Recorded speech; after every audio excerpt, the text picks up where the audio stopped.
my name is Isabel Thompson. I'm a senior at Novato High School, and I'm here interviewing Jim Hogaboom. What are some of the main areas for improvement that you want to address in the coming years? Well, under those 4 priority areas, we have 12 goals, but I would say our 2 most important areas for improvement. The first one is making sure that more of our students meet the UC CSU requirements. Only about 54% of our students, when they graduate, are ready to meet those standards, and for our Latino students and our students in poverty, it's more like 20 to 25%, and that's just not good enough. So we have a lot of work to do, and we're really focusing on how do we provide those students with the support so more students can choose whether they want to go to college and university or not. And that doesn't mean everybody will, but at least we want our students to have the choice. And I think our second main area for improvement is math.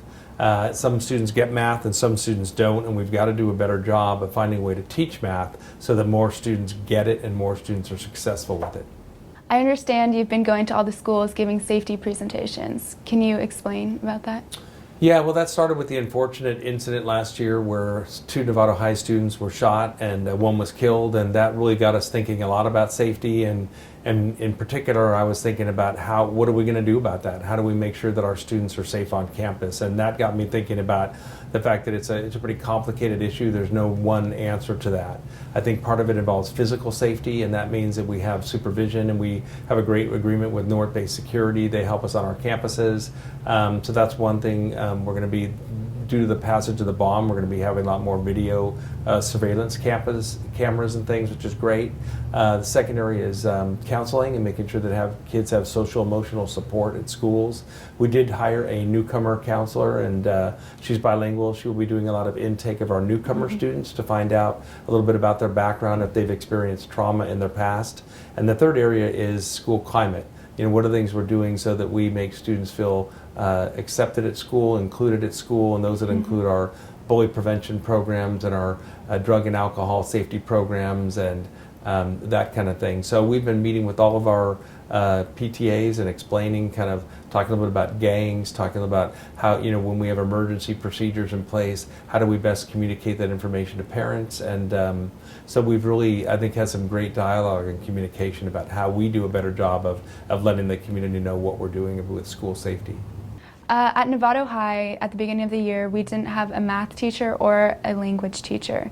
How are you going to address the teacher shortage that we're seeing? Yeah, well, that's a really difficult problem, and the teacher shortage is real, and it's affecting every district in the state.